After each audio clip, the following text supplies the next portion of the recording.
Well, good morning, everybody. Here we are on Monday. I can say that now because, we're up to date here.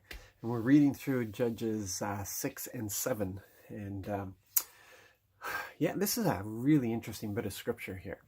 The Israel has forgotten all about God, and they're having this problem where their enemy has been allowed to remain, to challenge them. The enemy overcomes them, and then after a period of time they cry out to Yahweh. Yahweh turns around and raises up a leader. The leader defeats the enemy. Then they have peace for a while, and then it's just a cycle thing that they're stuck in. So here they are. It's huge. It's a whole bunch of nations that have come together.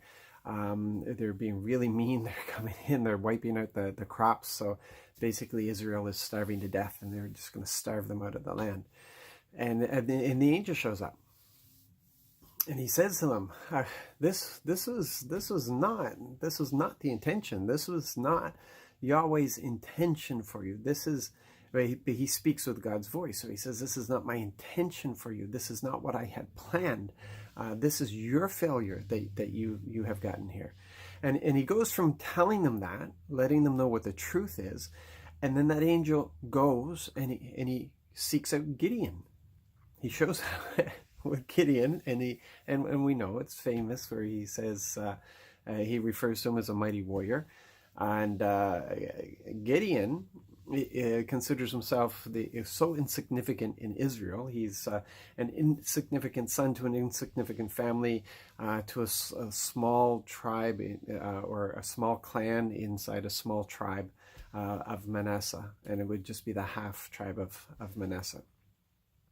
So he not too much significance there, but the Lord sought him out to be the judge, the deliverer of the people in this horrible time that they're facing. Really odd that he would pick kind of the unknown, and then he gives them some instruction. Gideon is faithful in that instruction, sticks his neck out, does what the Lord tells him to do, and then the Spirit of the Lord came on Gideon after that, where he proved faithful to what the task that he had been given, and the Spirit of the Lord came on him, and he calls out the army. So the army's called out. There's like 22,000, but they're nothing. They're like a drop in the bucket compared to their enemy that's before them. But the Lord turns around and says, no, I can't work with this. Too many people. So we know the story. He ends up with 300. So he picks an insignificant person to lead really a laughable army, 300 men.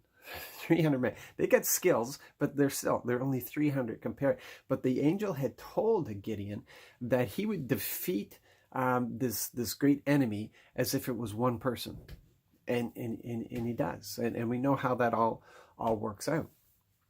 So why would the Lord do that? Well, if you notice, the Lord always does that. That's his.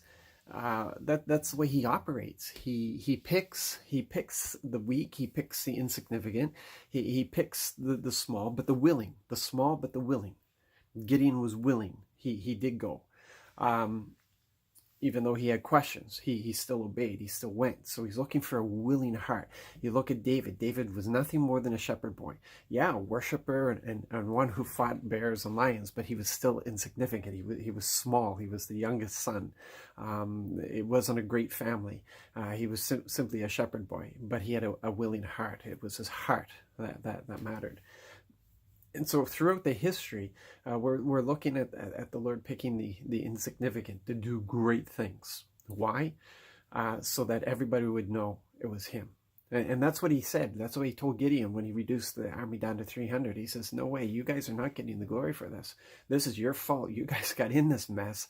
I'm showing you a great deal of grace by even showing up to help you. There's no way you're taking the credit for this. Come down to 300 men because you will glorify me for your deliverance, because it's me who's delivering you.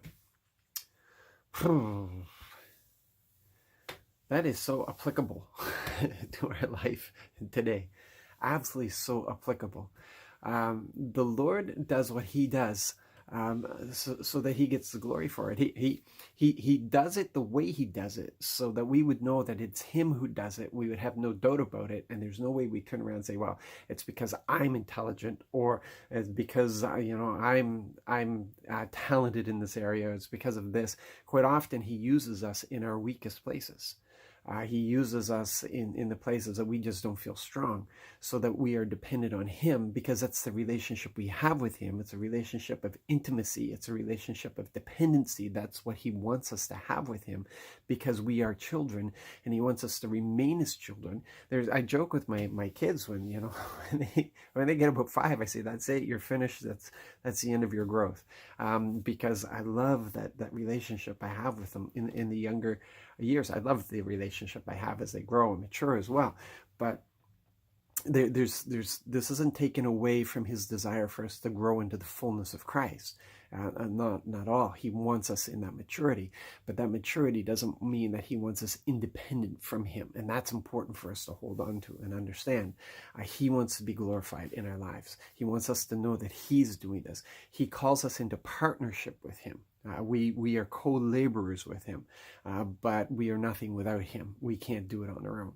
And that's so important. So if you feel insignificant, if you're facing the impossible and you feel insignificant in it, then you're in the place of great miracles. You're in the place of seeing incredible things and partnering to see incredible things happening, so that he gets all the glory for that. That's encouraging. I find that really encouraging. So you have a blessed and wonderful day, and I'm looking forward to continuing this journey with you. God bless.